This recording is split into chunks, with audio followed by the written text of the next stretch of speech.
താങ്കു friends ഏത് friends ആണെന്നല്ലേ? നരേന്ദ്രമോദിയുടെ friends അല്ല, രാജ്യത്തിന്റെ ഫ്രണ്ട്സ്. തനിക്കെതിരെ എത്ര വലിയ ജനാധിപത്യപരമായ ന്യായമായ സമരം ഉണ്ടായാലും അതിനൊന്നും മൈൻഡ് ചെയ്യാതെ ഒരു ഏകാധിപതിയായി താൻ മുന്നോട്ട് പോകുമെന്ന നരേന്ദ്രമോദിയുടെ അധികാരത്തിന്റെ, അഹങ്കാരത്തിന്, ധാർഷ്ട്യത്തിന്, ധിക്കാരത്തിന് തിരിച്ചടിയേറ്റിരിക്കുന്ന നിമിഷമാണ്. ആ തിരിച്ചടി കൊടുത്തത് ഈ രാജ്യത്തെ ചെറുപ്പക്കാരായ വിദ്യാർത്ഥികളാണ്. ഒഡീഷയിൽ എപ്പോഴോ നേടിയ ഒരു വിജയത്തിന്റെ പേരിൽ തന്റെ കണ്ണിലെ കൃഷ്ണമണി പോലെ ധർമ്മേന്ദ്ര പ്രധാൻ എന്ന വിദ്യാഭ്യാസവുമായി ഒരു ബന്ധവുമില്ലാത്ത ഒരു വ്യക്തിയെ വിദ്യാഭ്യാസ മന്ത്രിയാക്കി തുടർച്ചയായി ചോദ്യപേപ്പർ ചോർച്ചയുണ്ടായിട്ടും സംരക്ഷിച്ചു നിർത്തിയ നരേന്ദ്രമോദിയാണ് ഇപ്പോൾ തോറ്റുപോയിരിക്കുന്നത്. ധർമ്മേന്ദ്ര പ്രധാൻ രാജിവെച്ചു എന്ന് അറിയുന്ന ഈ നിമിഷം അത് ഈ രാജ്യത്തെ വിദ്യാർത്ഥികളുടെ സമരത്തിന്റെ വിജയമാണ്. മിസ്റ്റർ മോദി, ഈ രാജ്യത്തിന്റെ ഒരു പ്രത്യേകതയുണ്ട്. ഈ രാജ്യത്തിന്റെ ജനാധിപത്യത്തിന്റെ ഒരു പ്രത്യേകതയുണ്ട്. ഈ രാജ്യത്തെ രാഷ്ട്രീയ പാർട്ടികൾ തോറ്റുപോയിട്ടുണ്ട്. ഈ രാജ്യത്ത് രാഷ്ട്രീയ നേതാക്കന്മാർ തോറ്റുപോയിട്ടുണ്ട്. പക്ഷേ ന്യായമായി നടത്തിയ ഒരൊറ്റ സമരം പോലും തോറ്റുപോയ ചരിത്രമില്ലാത്ത രാജ്യമാണ് ഇന്ത്യ മഹാരാജ്യം. ബ്രിട്ടീഷുകാർക്കെതിരായിട്ട് സമരം ചെയ്ത് വിജയിച്ച ഞങ്ങൾക്ക്, ബ്രിട്ടീഷുകാരുടെ ഷൂ നക്കിയ നിങ്ങൾക്കെതിരായിട്ട് സമരം ചെയ്ത് വിജയിക്കുവാൻ വലിയ പ്രയാസമൊന്നുമില്ല എന്ന് നിങ്ങൾ മനസ്സിലാക്കേണ്ടതായിട്ടുണ്ട്. സമരം ചെയ്ത ആളുകളെ നിങ്ങൾക്ക് ചൈനീസ് ചാരന്മാരെന്ന് വിളിക്കാം, പാകിസ്ഥാന്റെ ഒറ്റുകാരെന്ന് വിളിക്കാം, അമേരിക്കയുടെ പണം പറ്റുന്നവരെന്ന് വിളിക്കാം, രാജ്യദ്രോഹികളെന്ന് വിളിക്കാം, ദേശവിരുദ്ധരെന്ന് വിളിക്കാം, തീവ്രവാദികളെന്ന് വിളിക്കാം. അവരെ പാറ്റകളാക്കാം, പഴുതാരകളാക്കാം, പല്ലികളാക്കാം. പക്ഷേ ഈ രാജ്യത്തിന്റെ പിന്തുണ ആ വിദ്യാർത്ഥികൾക്കൊപ്പമാണുള്ളത്. അതുകൊണ്ടാണ് ചോദ്യപേപ്പർ ചോർച്ചയുടെ പേരിൽ മുദ്രാവാക്യങ്ങളുമായി ജന്തർ മന്ദറിലേക്ക്, ഈ രാജ്യത്തിന്റെ പാർലമെന്റിലേക്കുമൊക്കെ കടന്നു വന്ന വിദ്യാർത്ഥികൾ, അവർക്ക് നേരെ ഏറ്റവും ക്രൂരമായ ലാത്തിചാർജ് ഉണ്ടാകുമ്പോൾ, അവർക്ക് നേരെ നിങ്ങൾ ജലപീരങ്കി പ്രയോഗിക്കുമ്പോൾ, അവർക്ക് നേരെ നിങ്ങൾ റബ്ബർ പല്ലറ്റുകൾ വിക്ഷേപിക്കുമ്പോൾ, അവർക്ക് നേരെ നിങ്ങൾ ഗ്രനേഡുകൾ ഉതിർക്കുമ്പോൾ ഈ രാജ്യത്തിന്റെ ഐക്യദാർഢ്യം, ഈ രാജ്യത്തിന്റെ പിന്തുണ അവർക്കുണ്ടാകുന്നത്. നിങ്ങൾ ഡിയർ ഫ്രണ്ട്സ് എന്ന് വിളിച്ചാലും ഈ രാജ്യത്തെ മുഴുവൻ മനുഷ്യന്മാരും കമന്റുകളിലൂടെ വന്ന് നിങ്ങളെ ഊക്കിപ്പോകുന്നത് ഈ രാജ്യത്തിന്റെ പിന്തുണ ആ ചെറുപ്പക്കാർക്കുള്ളത് കൊണ്ട് തന്നെയാണ്. അവർ വിളിക്കുന്ന മുദ്രാവാക്യത്തിന് ഏറ്റവും ന്യായത്തിന്റെ ശബ്ദമുള്ളത് കൊണ്ടാണ്.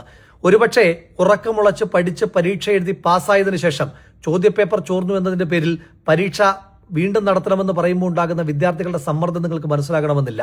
ഗുജറാത്തിലെ ചോര കണ്ടു മറന്ന നിങ്ങൾക്ക് ഈ രാജ്യത്ത് ചോദ്യപേപ്പർ ചോർച്ചയുടെ പേരിൽ ആത്മഹത്യ ചെയ്ത 22 ചെറുപ്പക്കാരുടെ വേദന എന്താണെന്ന് മനസ്സിലാകണമെന്നില്ല.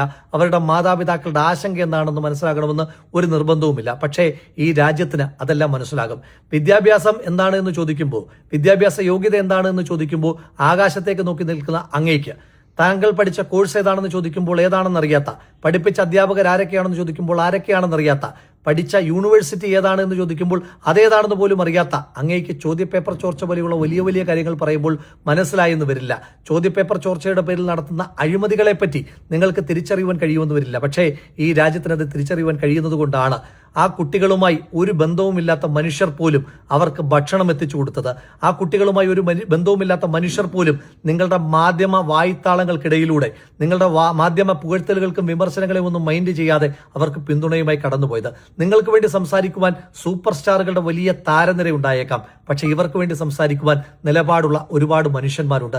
ഈ സമരം ഇങ്ങനെ വിജയിച്ചു നിൽക്കുമ്പോൾ ഒരിക്കലും മറന്നുപോകുവാൻ കഴിയില്ലാത്ത ഒരു മനുഷ്യന്റെ പേരുണ്ട്.